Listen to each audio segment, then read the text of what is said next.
మీరు చదువు, క్రీస్తుతో కూడా తిరిగి లేపబడిన వారైతే పైనున్న వాటినే వెతకండి. పైన ఎవరున్నారు? దేవుడు ఉన్నాడు. ఆయన కుడి పార్శ్వమందు నా ప్రాణ ప్రియుడు కూర్చొని ఉన్నాడు.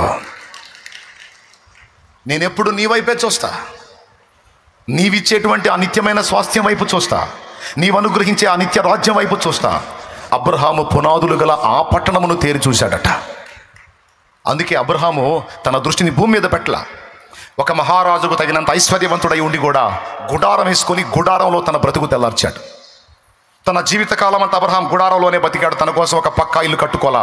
నా ప్రశ్న, అబ్రహాం ఏం కర్మ నీకు? ఎందుకు అలాంటి గుడారంలో నీ జీవితం అంతా తెల్లార్చుకున్నావంటే, నాకు ఇది స్థిరమైంది కాదు, ఇది పునాదులు లేనిది. నేను పునాదులు గల ఆ పట్టణం కోసం నేను చూస్తూ ఉన్నాను. అక్షయమైనది, వాడబారనిది, శాశ్వతమైనది, నిత్యమైనదైన నివాసము నా ప్రభు తానే నిర్మించినటువంటి నూతన యెరూషలేము, పరమందున్న సియోను, దానికి నేను సిద్ధపడుతున్నాను. దాని మీద నా దృష్టి నిలిపాను. అది కావాలి నాకు. నేను పక్కా ఇల్లు కట్టుకుంటే నేను కట్టిన ఇల్లు ఉంటుంది, కానీ నేను ఉండనుగా. ఒకనాటికి ఈ పంచభూతాలే మహావేంద్రంతో లయమైపోతాయి.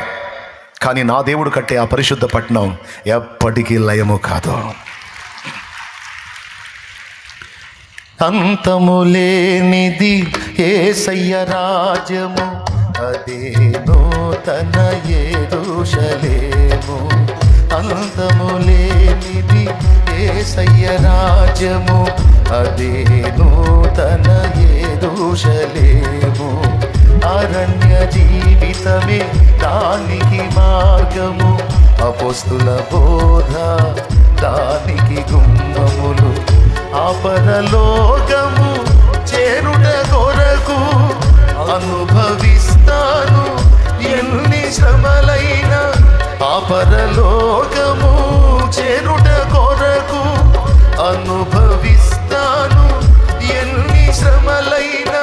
నా యేసుతో కలిసి అడుగు పెడతాను నా పరలోకములో. నా యేసుతో కలిసి అడుగు పెడతాను నా పరదేశములో. సాగిపోతున్న నా యేసుతోనే పరదేశీ, నా పేరే పరదేశీ.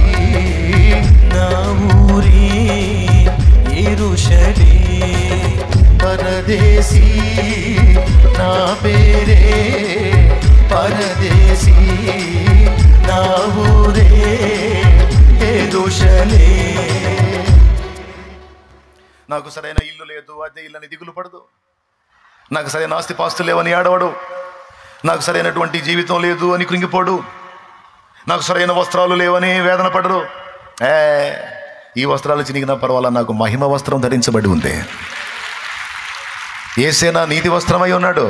ఈ వస్త్రాలు చినిగితే కుట్టుకున్నాను, అరే చినిగిపోయిన చొక్కాలు తొడుకుంటున్నాడు, చినిగిపోయిన చీరలు కట్టుకుంటుంది అనుకోని పర్వాలేదు. నా మహిమ వస్త్రం వాళ్ళకేం కనపడింది? అక్షయమైన వాడబారని మహిమ కిరీట మహిమ వస్త్రాలు నాకున్నాయి. నిలవరమైన నివాసం ఈ భూమి మీద నాకు లేకపోవచ్చు. పునాదులు గల పట్టణమందు నా కోసము నా ప్రభు నిర్మించిన అద్భుతమైన నిత్యమైన శ్రేష్టమైన గృహము నా కొరకు ఎప్పుడో సిద్ధపరచబడి ఉంది. ఎంతమంది నమ్ముతున్నారు? అది నిజంగా నమ్ముతున్నారు? ఇప్పుడు ఆవేశంతో చేతులు ఎత్తారా? నిజంగానే ఉంది మన కోసం నిత్యమైనటువంటి నివాసం. యోహాను సువార్త 14వ అధ్యాయము 1వ వచనం నుంచి కిందికి చదివితే అదే ఉంటుంది. ఇప్పుడు నాకు వెళ్ళి చూడండి.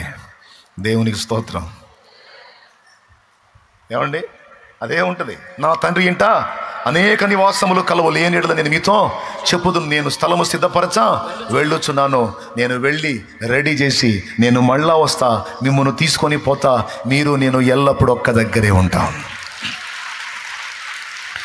సంఘ ప్రతిరు పాటలు ఎక్కువైతే మళ్ళీ మాటలు జరిగిపోతాయి.